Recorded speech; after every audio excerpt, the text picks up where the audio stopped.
Hi, everybody. This is Amanda, one of Mrs. Hill's history helpers. Today we are continuing Chapter 28, The People's President. Down here we have a little box titled Making Money.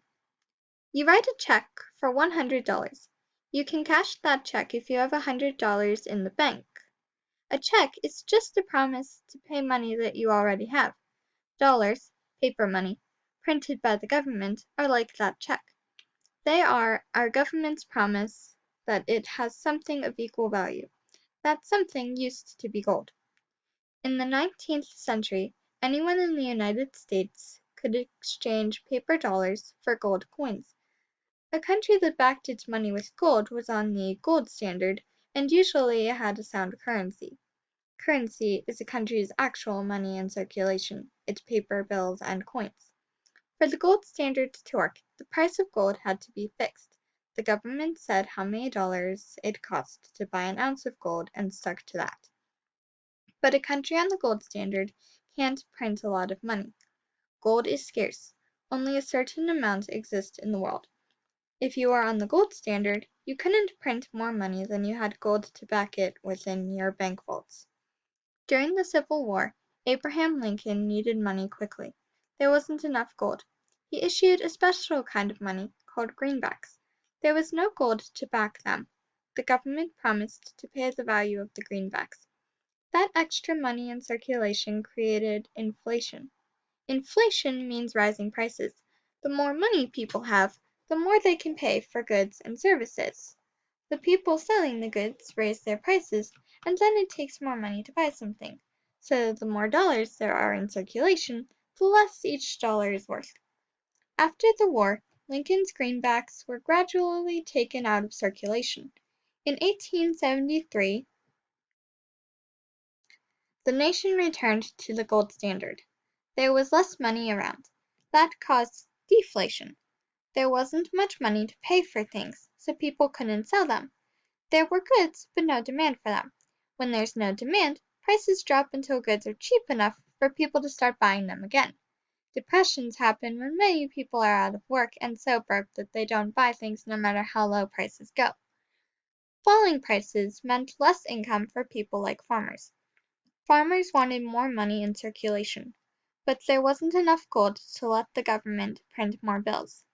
The farmers thought the government should use silver to back its currency, in addition to gold. Naturally, silver miners also wanted the government to buy silver to back dollars. They wanted a silver standard. In 1878, Congress listened to the farmers and miners. It voted to buy silver to back the nation's currency. People now had a choice: paper dollars, gold, or silver coins. At the same time, the Treasury, where the government keeps its money, had a surplus. Gold and silver piled up because the government had more money coming in, from tariffs and taxes, than it was spending.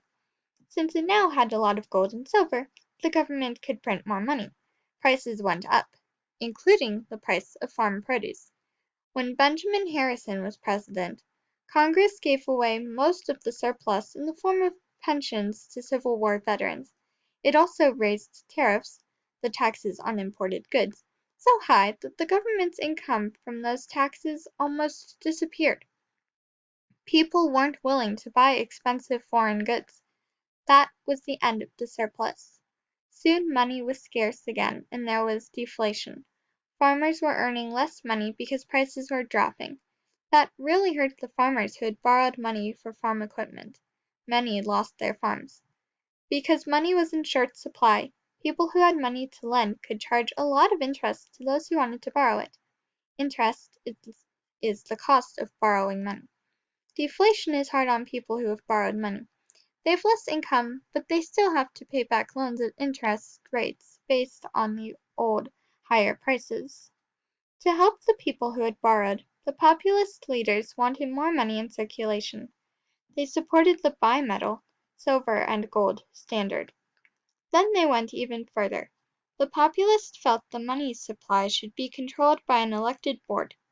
They were asking for a new monetary system that would create money in the name of the whole people. This concept, a democratic money system, was a huge break with tradition. The financiers hated the idea. Most Americans didn't understand it.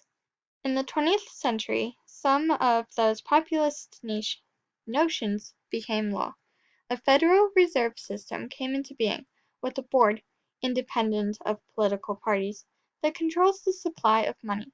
It had many elements of the plan the populists proposed.